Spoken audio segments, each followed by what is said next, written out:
Hello ladies and gentlemen, I am Darnock with TGN bringing you a best of 3 series between two of the absolute scariest players in the entire game. I'm actually terrified just to cast this series because both of these players are so good. This is a best of 3 from the BlizzCon Invitational, which just happened a few days ago. I'm pretty sure it was last weekend, so fresh replays here, which is always a good thing. They are most delicious, and I'll go ahead and introduce the players now. The map is one of the new ones whose name I cannot remember. It's Abyssal Caverns or something like that. Abyssal Caverns sounds right, so we're going to go ahead and say that's the name of the map. And over in the east spawn position, we have my girlfriend's favorite Zerg player in the entire world, Gamania Sen. Gamania?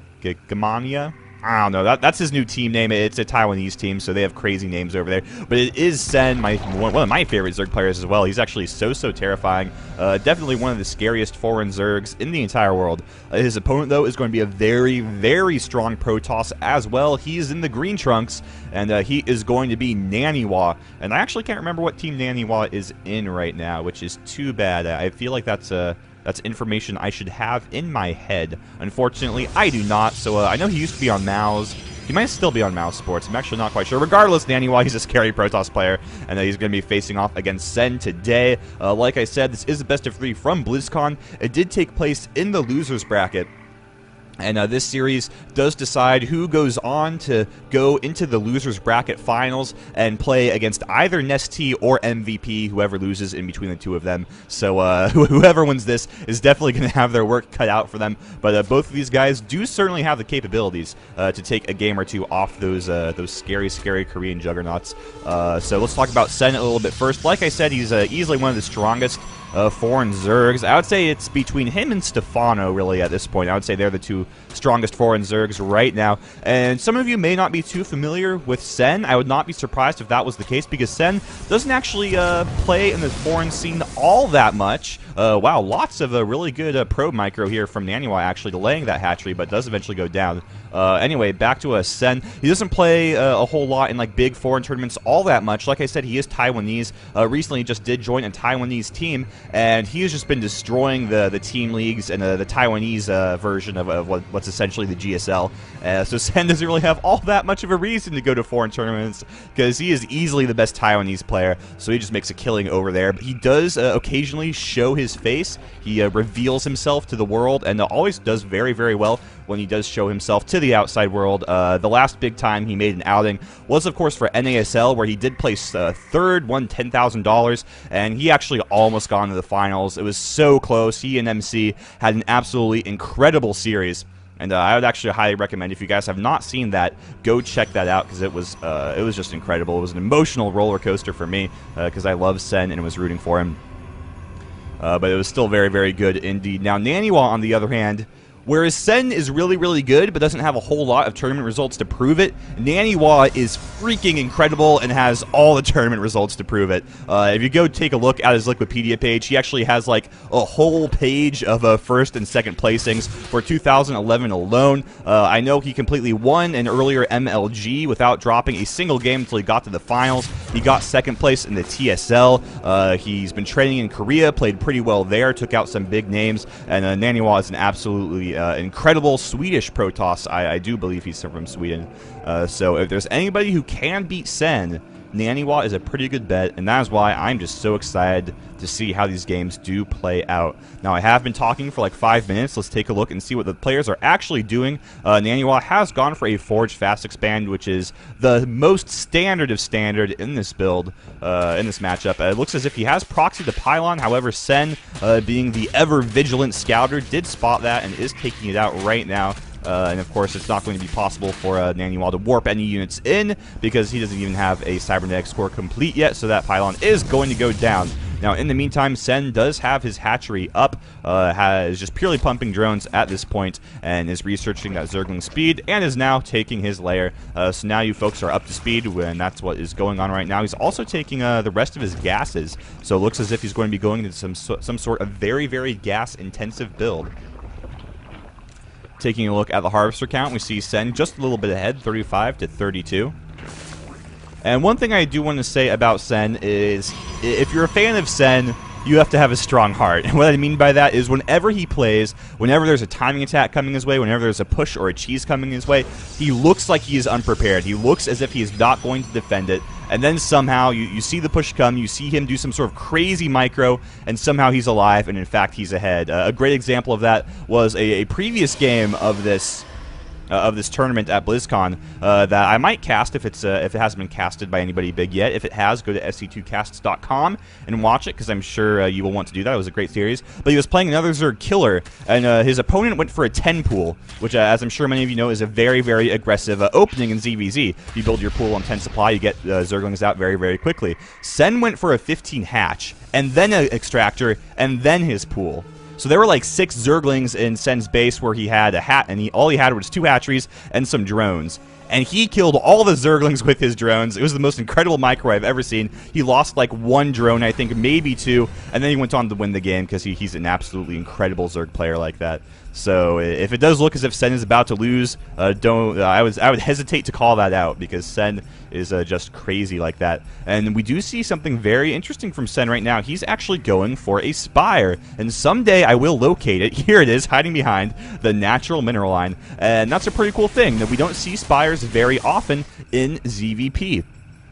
However, this is, if you're going to see a Spire in ZVP, this is definitely the situation you would do it. Sometimes we do see Spires thrown down when a Protoss player has fast expanded. The reason for that being, they aren't going to have a whole lot of sentries, they aren't going to have a whole lot of stalkers either, and you can really get in there and deal some economic damage with a Spire. Now, there are a couple of Stargates coming out here for Naniwa. Was he able to see the Spire at all? No, he's just going to be doing his own thing, and it's going to be interesting to see what he throws out. If he starts chrono boosting out Phoenixes, he might be able to hold against these Mutalisks. However, if he starts building Void Rays, going for some sort of 2-base timing attack, he's going to be in a lot of trouble. And in fact, even if he goes for Phoenixes, I think he might be in trouble. He does have those Phoenixes on the way, but there are a total of 10 Mutalisks about to pop out, which is obviously no small number. Sen also has a few Zerglings just hanging out in the middle of the map. He doesn't want to have no ground army whatsoever. But Sen, even though he doesn't have a very resilient, powerful army, he's going to be pretty safe. He's going to have these Mutalisks to keep the Protoss player in his base, and if Naniwa does try to go for any sort of timing attack, he's going to be damaged quite a bit by these Zerglings and these 3 Spine Crawlers. That's actually a lot of defensive power right there. Now, Sen is moving out with these Mutalisks. He's taking a 3rd in the lower left of the map as well. Very, very sneaky. The Mutalisks are going to arrive at the Protoss player's base. Now, there are already 4 Phoenixes out here for Naniwa. He does have some sentries as well. If he's able to get the sentries in the area, they're going to be very, very strong with their Guardian Shield ability. And now we do see a battle of the skies right now. Naniwa microing his Phoenixes absolutely beautifully, and Sen's Mutalisks really not dealing any serious damage. Only 1 Phoenix has gone down, whereas about 6 or 7 Mutalisks have fallen, and things looking a little bit dangerous for Sen right now. Now, Naniwa does not know this base is here yet, but he is about to scout it out. Yeah, he does see it. He actually hasn't really seen it with his eyeballs, though, which is interesting, because he actually... Okay, there we go. He is going to turn around, and Naniwa, there's a base right here, Naniwa. It's completely undefended, Naniwa, why don't you want to kill the drones, Naniwa? Well, Naniwa's going to move forward with these Phoenixes. Oh, there are some Corruptors out here right now for Sen, which is, of course, going to make all the difference. However, there are not quite enough. Naniwa bringing even more Phoenixes in, is the ruler of the skies at the moment, killing all sorts of Overlords, all sorts of air units. Did send some Zealots over here to try and deal with this 3rd base. However, they are going to get cleaned up, only killing a few Zerglings, but here comes the rest of Naniwa's ground army coming out across the map. However, there are quite a few Zerglings out. Actually, there aren't that many at the moment. So Naniwa should be pretty safe against this. He's not going to lose his army or anything like that. But he is starting to push out. He doesn't really have any really good Zergling killing units. He has Sentries, Stalkers, and Phoenixes, none of which are absolutely fantastic at killing Zerglings. Obviously, Sentries and Stalkers can get the job done, but Zealots are really the order of the day if you are going against a bunch of Zerglings, which Naniwa is. Now, more Zerglings getting pulled up over here. Good surround, good surface area with those Zerglings. Force fields go down pretty late, though, only force fielding a few more Zerglings, the few remaining Zerglings away from the rest of the ground army, and bringing even more and more Corruptors over, and in here. He has actually dealt with most of the Phoenixes of Naniwa. We do see that the last couple are going to be going down here pretty quickly, but Naniwa has a very, very scary army on the ground right now. He's been continuing to build units at this proxy pylon and rally them over. However, Sen is going to start catching them in the middle of the map, going to start trying to deal with them. Does he actually know that this proxy pylon is alive? No, he actually still does not quite know where all these units are coming from, which could definitely cause some problems here in the near future. He's starting to lose a lot of units over here. More force fields going down, reducing the surface areas that those drones have to kill all these gateway units. And while it does look like eventually Naniwa's force here is going to be dealt with as he's running out of force fields, actually he still does have maybe one, and there we go, the force field does go down. These units are definitely on a clock, though, as they aren't going to be able to keep this ramp force fielded forever. But Sen is going to start moving away, going to go for some sort of counterattack, and this could do big, big damage. Is this a tight wall off? I'm actually not quite sure. It's a very strange ordering of the buildings right there. But Sen is going to bring his Zerglings back, but there are so many Zealots here. Oh no, there is a huge, huge amount of Zealots over here. For the time being, Sen's going to have to back off right now. Naniwa dealing more and more damage to Sen. He has taken a third base of his own over at the top of the map. Many photon cannons going to get warped in. That's going to be safe against any Zergling run-bys, and Sen has just been taking so much damage. If we take, that's not what I wanted. If we take a look at the resources lost, we see Sen is really far ahead by about 3,000 resources down, and that's obviously not a good place to be. Naniwa is going to stop microing those Phoenixes, so he is going to lose one, maybe two. No, the second one is going to get away, but look at this over in the lower left of the map. Sen's third base has gone down.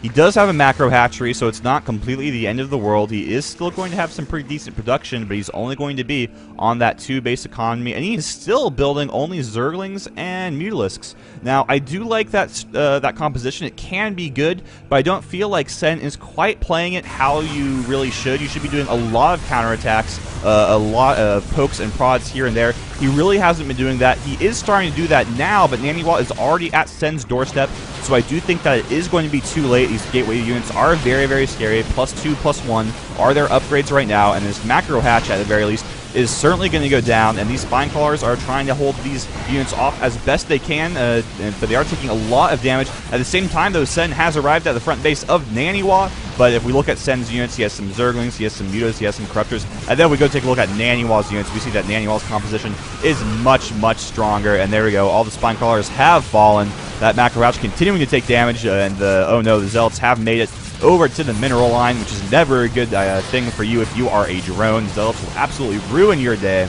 And Sen down to about 60 supply, and there is the GG. So Sen is going to win the first game, and he's going to go into game 2 with a 1-0 deficit. So things looking a little bit dangerous for him. Can he bring it back? Certainly, though. Let's go see what game number 2 has in store for us.